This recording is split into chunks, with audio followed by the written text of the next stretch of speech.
तो देवासुर संग्राम हुआ। देवासुर संग्राम इतना भीषण संग्राम हुआ। अब अमृत के वजह से उन्होंने देखा कि मोहिनी ने हमको छला है। देवराज बलि ने प्रण किया कि देवराज आप लोगों ने हमसे छल किया है, मोहिनी के बहाने, हम आपसे इसका बदला अवश्य लेंगे। और कहाँ लेंगे? युद्ध भूमि में। हम आपसे इसका बदला युद्ध क्षेत्र में खड़े होके लेंगे। अपनी यान मिट जाए, अपना सिर कट जाए पर अपनी यान न मिटे। हाँ, यही सही है। अपना सिर कट जाए पर अपनी यान न मिटे। दैत्यराज बलि ने ऐसा प्रण किया कि हम युद्ध करेंगे, युद्ध से निपटारा करेंगे, इन सब बातों का, इन सब विवादों को हटाएंगे। अब जब युद्ध का प्रारंभ हुआ तो युद्ध प्रारंभ हुआ तो देवराज अलग अपनी शक्तियों का प्रदर्शन किए जा रहे हैं, असुरराज बलि अपनी अलग दिखाए जा रहे हैं शक्ति। कई योद्धा मारे गए और ज्यादातर देवता तो अमर हो गए थे अमृत पी के, पर फिर भी उन्हें चोट वगैरह तो लगी रही थी, हानि हो रही थी। हानि हुई। अब हानि हुई जब देख रहे हैं कि देवता युद्ध हार रहे हैं। जब देवताओं ने देखा कि वो युद्ध हार रहे हैं, तो जब विराम हुआ तो भगवान से प्रार्थना किया भगवान ने कहा कि जाओ दधीची के पास। कौन दधीची? एक बहुत तपस्वी हुए हैं, बहुत तेजोमय भगवान हुए हैं, भगवान दधीची। तपस्या करके उन्होंने इतना ब्रह्म तेज हासिल कर लिया था कि उनकी हड्डियों से वज्र बनाया जा सकता था। हाँ? तो ब्रह्मा जी ने कहा कि जाओ तुम लोग दधीची से प्रार्थना करो, महात्मा दधीची से, तुम्हारा कल्याण करेंगे।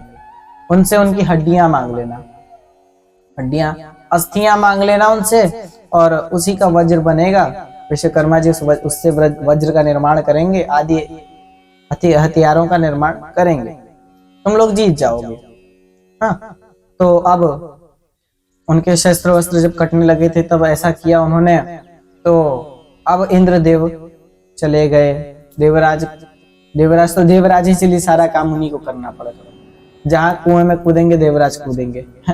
तो देवराज अब चल दिए दधीची जी के पास। दधीची जी आश्रम में महात्मा दधीची ध्यान मुद्रा में बैठे हैं। अब ध्यान मुद्रा में भगवान बैठे हैं, पर जब वो जाते हैं तो प्रणाम करते हैं भगवान दधीची को। भगवान ने आंखें खोली और बोला कि बताओ इंद्र, यहाँ क्यों आए हो?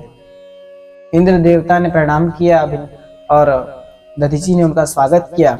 दधीची बोले, इंद्र बोले कि भगवान, हम युद्ध हार रहे हैं, आप तो हमारे मन की मंशा जानते ही हैं, तो हम पर थोड़ी सी कृपा करें। अब दधीची ने कहा कि ठीक है, हम तुम्हारी सहायता करेंगे। भगवान की प्रेरणा से उन्होंने सहायता करने के लिए हामी भरी।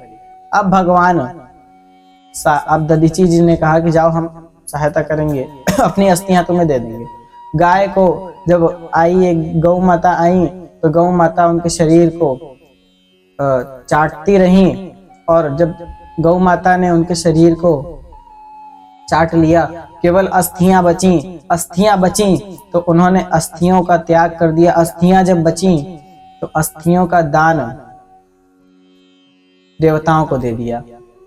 और जब इंद्रदेव दधीची जी की हड्डियां, अस्थियां लेकर ऊपर जा रहे थे ब्रह्मलोक, जब वो गए तो विश्वकर्मा भगवान ने अस्त्र बनाए, कई अस्त्र बनाए। इंद्र को वज्र बना कर दिया, गांडीव बना कर दिया जो अर्जुन के पास था, असल में गांडीव बनाया, उस वजह से गांडीव नामक धनुष बनाया, और भी कई अस्त्र बनाए।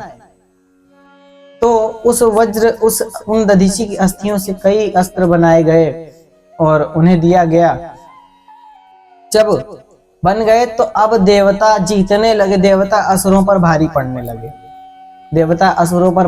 लगे। देवता जब देखा उन्होंने कि असुर हार रहे हैं, तो असुर भागना चाहे लेकिन भाग न पाए, और जो मृत्यु तांडव मचा रही थी वहां पर ना, तो अब देवता इस प्रकार से युद्ध जीत गए। देवता युद्ध जीत गए। भगवान ने कहा ठीक है, तुम युद्ध में डटकर खड़े रहो, यह युद्ध तो मेरा है, लड़ना तो तुम मेरे निमित्त मात्र लड़ रहे हो। हाँ, लड़ने की बात रही तो तुम तो केवल माध्यम हो, युद्ध तो मेरा है। भगवान ने गीता में भी कहा है अर्जुन से कि हे पार्थ, ये युद्ध तो मेरा है, लड़ना तो मुझे है, केवल तू माध्यम है। इनके शरीर तो पहले से मर चुके हैं। ये जो देख रहा है, ये भीष्म पितामह खड़े हैं, ये कृपाचार्य खड़े हैं, ये द्रोणाचार्य खड़े हैं, भीष्म पितामह खड़े हैं, वो सब तो पहले से मर चुके हैं, वो पहले से ही मर चुके हैं। वो तेरे द्वारा, तेरे तीरों से भेद कर मारे जाएंगे, बस इतनी सी फर्क है, इतना फर्क है। वो मर तो चुके हैं और तू उन्हें अब तीरों से मारेगा। हाँ, कहने का आशय ये था कि मरे सांप को और मारो। भगवान ने सारे कौरव वंश को विनाश करा दिया। तो भगवान की ये महिमा है, धर्म को जिताते हैं भगवान, धर्म को जिताते हैं। धर्म क्या है आपको बताया था हमने, धर्म पंथ नहीं है, जात नहीं है, धर्म कोई संप्रदाय नहीं है। धर्म तो केवल अपना कर्म है, और कर्म को ही धर्म मान के यदि कर्म किया जाए तो वो व्यक्ति श्रेष्ठ होता है। जग में वो जल में कमल के समान है। हाँ, रहता वो भौतिक कार्यों में लिप्त, किंतु जग में वो जग में कमल के समान है। ऐसे सद परमात्मा जो हमारे भगवान हैं, उनको हम प्रणाम करते हैं। वो हमारे हृदयों में सदा विराजमान रहते। भगवान ने देवासुर संग्राम जिता दिया।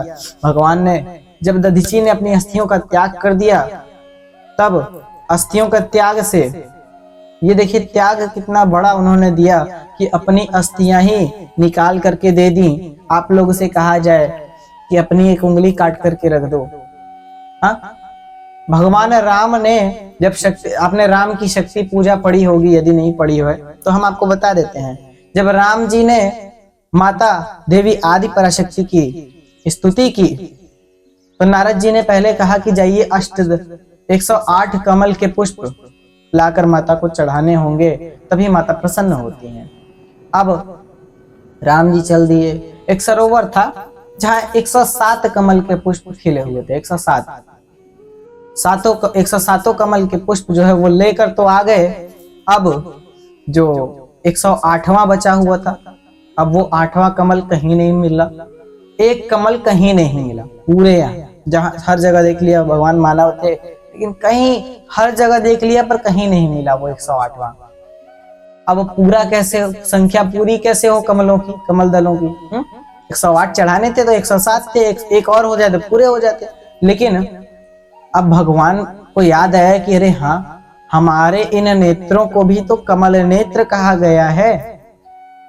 कमल नयन भगवान का एक नाम है, कमल नयन, कमल नेत्र, सरोज नयन, नयन सरोज से, कमल नयन से भगवान जो हमारे कमल नयन भगवान श्री कृष्ण हैं, तो उन्हें अपने कमल नयनों का ध्यान आया। उन्हें ध्यान आया कि भक्तजन हमारे नयनों को भी कमल नयन बोलते हैं, तो हमारे ये नयन भी कमल नयन हुए। तो उन्होंने कहा, उन्होंने तुरंत अपने तीर निकाला और अपने आंख को निकालकर माता के चरणों, एक आंख निकाली और माता के चरणों में अर्पित कर दिया। ओम जयंती मंगला काली भद्रकाली कपालिनी दुर्गा क्षमा शिवा दात्री स्वाहा स्वधा नमोस्तुते या देवी सर्वभूतेषु शक्तिरूपेण संस्थिता नमस्तस्यै नमस्तस्यै नमस्तस्यै नमो नमः। या देवी सर्वभूतेषु मातृरूपेण संस्थिता नमस्तस्यै नमस्तस्यै नमस्तस्यै नमो नमः। तो माता वहीं तुरंत प्रकट हो गई, और जो प्रकट हुई माता ने आशीर्वाद दिया, जाओ भगवान राम के नेत्र पहले जैसे हो गए। माता ने आशीर्वाद दिया, जाओ तुम्हारी युद्ध में रावण से विजय मैं कराऊंगी। हाँ, माता ने भगवान से कहा, हे प्रभु आप तो खुद ही चराचर जगत के स्वामी हैं। हाँ, तो आपको मेरे वरदान की क्या आवश्यकता? फिर भी आपने यदि तपस्या की है तो आप मानव रूप में जो कि आए हैं, तो भगवान को मर्यादा का पालन तो करना ही था। हाँ, भगवान मानव रूप में है, वो चाहते तो तुरंत रावण को अपने सुदर्शन चक्र से फाड़ दिए होते, उसका सिर अलग हो गया होता, लेकिन नहीं, मानव रूप में आए हैं तो मानव का मर्यादा का पालन भी करना होगा। मर्यादा पुरुषोत्तम भगवान श्री रामचंद्र जी, इसीलिए उन्हें मर्यादा पुरुषोत्तम कहा गया। मर्यादा का पालन उन्होंने हर जगह किया है, तो आप भी मर्यादा का पालन कीजिए, मर्यादा का पालन करिए अपने जीवन में, तो शायद आप भगवान राम के भक्त थोड़े से बनने का प्रयास कीजिएगा। हाँ, भगवान माता ने आशीर्वाद दिया कि जाओ तुम्हारी युद्ध में जीत होगी, विजय हासिल करोगे। तो ये माता अपने भक्तों पर सदा कृपा बनाए रखती हैं। भगवान ने भी तपस्या किया, भगवान ने भी बताया कि हाँ हम भी तपस्या करते हैं ऐसे, तो आप सभी विचलित ना हो, भगवान आपके साथ सदैव हैं। जो आपको भक्त की एक पहचान आपको मैं बता दूं, भक्त सबके अंदर पत्थर से लेकर के चींटी से लेकर के हाथी तक में भगवान को देखता है। अच्छा, अपने शत्रु में भी भगवान को देखेगा मैया? अपने शत्रु में भी भगवान को देखेगा माता? ये बताओ कि आपकी यदि सास है, यदि आप अपने को भगवान का भक्त कहती हो, परम भक्त कहती हो, हाँ, यदि आप भाइयों ये बताइए कि आप अपने आप को भगवान का परम भक्त कहते हैं, तो कोई रिक्शा वाला आपको गाली देके चला जाए तो आप उसे क्या देखेंगे? अपने शत्रु की नजर से देखेंगे कि भगवान की नजर से देखेंगे? वो तो कहेंगे ना, चुपचाप आप सह लीजिए, भगवान शिव ने कहा जहर पी लिया भगवान ने, तो आप भी जहर पी जाइए, घोंट जाइए जहर। वो ईश्वर देख रहा है ना, ईश्वर देख रहा है, वो उसे करने का दंड देगा। आप मत कुछ बोलिए।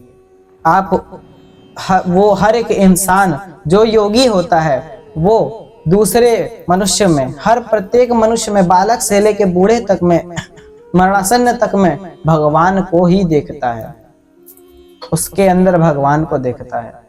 तो ये योगियों की पहचान होती है, ये पहचान हमें बनानी चाहिए। ये हमारी पहचान है, इस पहचान को सदा बनाए रखना, यही हमारी आपसे प्रार्थना है।